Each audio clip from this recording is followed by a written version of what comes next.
Western Michigan played great. Let's give them a lot of credit. Flowers is a tremendous, not good. He put 26 on Cincinnati. He put 31 on us. He's tremendous. He kept them in the game. Prenny did a wonderful job too of runaway shooting. We still held them below their average, and we did not. The first half was credit Western Michigan, but we really had a bad first half. And there were some points in the second half that weren't so good either, but in the most part, we shot better. We went to the foul line, made those better. But the first half is one of those things you just say, there's no sense of getting mad right now. All right, can't control what's happening out there. Our kids need composure. They have not been in this situation where this thing is, oh, you're supposed to be good, and the other team, you're just going to win easy. And then you get into these situations, and I thought we needed to get through something like that to get a W. I'm not talking about winning at Northwestern where it's another Big Ten game. I'm talking about when things aren't going well and you're about to get upset, you got to have some resiliency, and I love what we saw from our team today. Charles made big shots. Xavier made big shots. Charles went to the foul line. We haven't had to win the game from the foul line yet this year. So they foul us. We go 4 for 4 down the stretch when they foul us. So these are all things that really will help us as we continue to go forward. Ethan, you want to start us off? Yeah, John, that 10-0 run at the end of the first half, how did you see that shift momentum? I think it was all part of our defense. They were turning over 16 times a game. I think, did they get 20 turnovers today? They had 16 again today, which is their norm, and we felt that we were just letting them, play too much. So we got in some gaps. It was all by our defense. There wasn't an offensive thing happening there other than fast break. But we needed that. We probably should have got 2 more with the missed dunk, but we did. That was a pivotal part of that game. Look at the score. Right, we go down 8 at half. We're sitting here. We're probably having a very different conversation right now if we were winning 8 at half, down 8 at half. Chris? Just talk about how big Xavier's threes were, and you said he had a good week shooting. Yeah, he's been doing that. We ended practice yesterday. I drew up a play for him to hit a 3, and he did. Right, and it ended practice doing the same type of defense they were playing with him here. So he's got great confidence, and that's something we're not going to give up on. Are we drawing up plays for him to shoot threes? Probably not. But when they're just sitting in the paint like they were today, he's got to shoot it in. Either that or we're playing 4-on-5. So that's big. So he's had 4 in one game, 3 in another game. Absolutely, just shows what type of young man he is. He's terrific.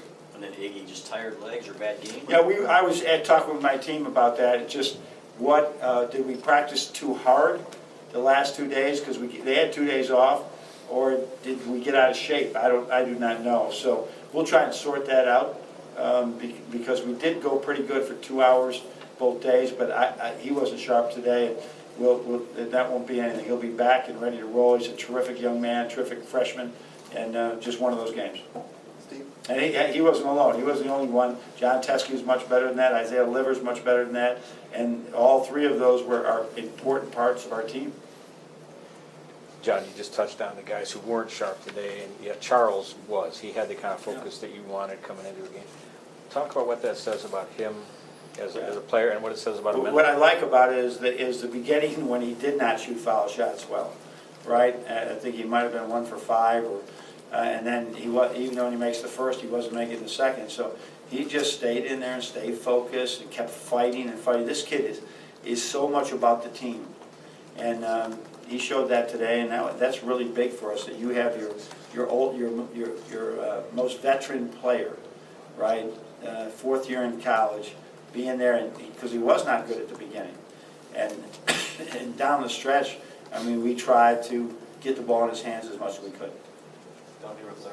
How much of a challenge and opportunity is it with this football-like schedule playing once a week? Yeah, you know what, Larry, that's a great question, because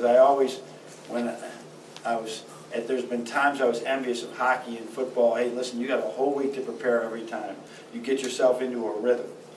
And what I've discovered this week is that's not a very comfortable rhythm for basketball players to play once a week.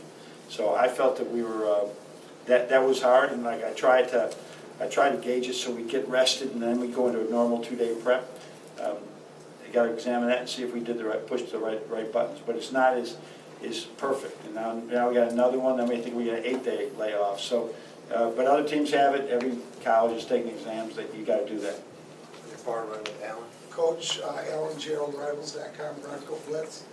I asked Hawk about the fact that Western only had 4 assists, and he talked about that extended defense that you play in the pressure, and that your defense took that away. Can you comment about your defense and if it's geared towards taking assists away? Well, I think if you look at the good teams, they do not create opportunities where where you guard your man to man, and you're not giving a lot of help, and that's how you keep assists from happening. You might have a 2-man help, but not 5 guys pouring in the lane and giving threes. So it's you're basically trying to make sure people are taking tough twos as much as they can. And we couldn't stop Flowers in that, that's for sure. They shot 45%. But we played pretty good. We've been playing pretty good defense. That's 3 games in a row, though. We have not been pleased with our defense. Over here with Arian. John, back to Charles. He had a double-double today. Yep. So what did you see from him in terms of being able to get opportunities when a lot of the other players weren't? Well, I think he's never one that is going to turn down an opportunity to hunt. And he was hunting, and at times last year he'd hunt himself right into a charge or into a turnover. He's been doing a much better job of that. His turnovers are down. His assists aren't up, but his turnovers are down. And so he's really doing a great job. He did a great job tonight of fighting through defenders and finding a way to get to the rim, either to get fouled, right? Put Davis. Davis is a really good player. He took him out of the game by getting him in foul trouble. That was a big part of this game. Right in front of Zach. John, with missed layups, players struggling, Yeah. do you sense frustration from your players in this game? Oh, this was why we needed this. We needed to have adversity in the game to realize you got to fight through those things. You can't hang your head. You got to be positive during that time. So we had some unique things happen in that game that there certainly isn't. You're not going to win games in the Big Ten if you play like that. And so we got to understand, but you still got to play on and play through it, and that's what was important. Yeah, no, anybody gets frustrated when you miss a layup. You draw a play and we get it beautiful for you, and you miss that shot, right? Nobody likes that. Or just there was. I think when we both knocked each other out of bounds on that first rebound, it was a precursor to what we could expect today. And I don't think I've ever seen that happen where 2 guys knocked each other out of bounds while they fought over the ball. So that was a little bit the way the game went. But credit Western Michigan. Steve Hawkins, a great coach. They just played a tremendous defense on us, I thought. And then offensively, they said, did just enough there. And when you have a point guard that get 31 on it, it reminded me of the New Jersey Tech game, where their guards just, no matter what we did, they were making shots. He was terrific. Stay there with Andrew. Coach, when you have guys that can score 20 points, but then the same players might only score 4, Yeah. the next, is that comforting, or is it? Yeah, I think that it's good. I think if you don't have we had guys who have had 20, right, and now weren't close to it, and now they could be the guy next time. I think if you have a good team when you have several guys are scoring options, and I think we really, as far as getting their own shot, right, or making plays to get a shot, right, 1 through 4 we can do that. John's sort of looking for other opportunities, but 1 through 4 can do that, and that helps. But you can't. It's hard to dial up 4 guys, and when we feel we got a matchup or we got a guy hot, we dial him up more. But Iggy, at the same time, who wasn't having his best game, he made 2 huge drives against Western Michigan. Plays really good Big Ten type of defense. He had to score over a strong chest. He did it twice. Right in the middle with Beilein. John, y'all had 20 points off turnovers today. How did you capitalize on Western's turnovers? Well, if you get them to turn over, you don't have to face that stingy defense. And so that was key, that we could just get these runouts and get baskets. So that's the thing. We're trying to emphasize more deflections. We had 10 deflections in the first half. We had 10. We got 10 points out of those deflections. So we gotta touch the ball better and not let people, just get to their sweet spots, because anything there is going the other way. We have time for a few more. James? John, how key were Austin Davis's first half minutes? Yeah, just for him to get in there, and I really go into this game, Brandon Austin, both of them have been about the same in practice. But seeing the size of Seth Dugan, that was a better matchup for us today. Had it been a smaller center that was giving us issues, it probably would have been Brandon that we would have went in with. And then sealing the game away at the line. I know last season it Yeah. would have snowballed at times. Yeah, with bunkers I was worried about that, and Charles just put those right in, and then Jordan as well. So We haven't, that's always scary when you haven't had those opportunities. Normally in game 11, you've had 3 or 4 or 5 of those opportunities. That was the first one. That was the first one, because obviously the Northwestern game, nobody was fouling, it was tied down the stretch. So that was big for Charles to get to the line. In fact, I was drawing up the play to get Jordan Poole the last shot, or if they were going to foul us. And I was trying to say, well, do I want Charles to get the ball on this? Should he be the second option? Because I was ready to make Iggy the second option.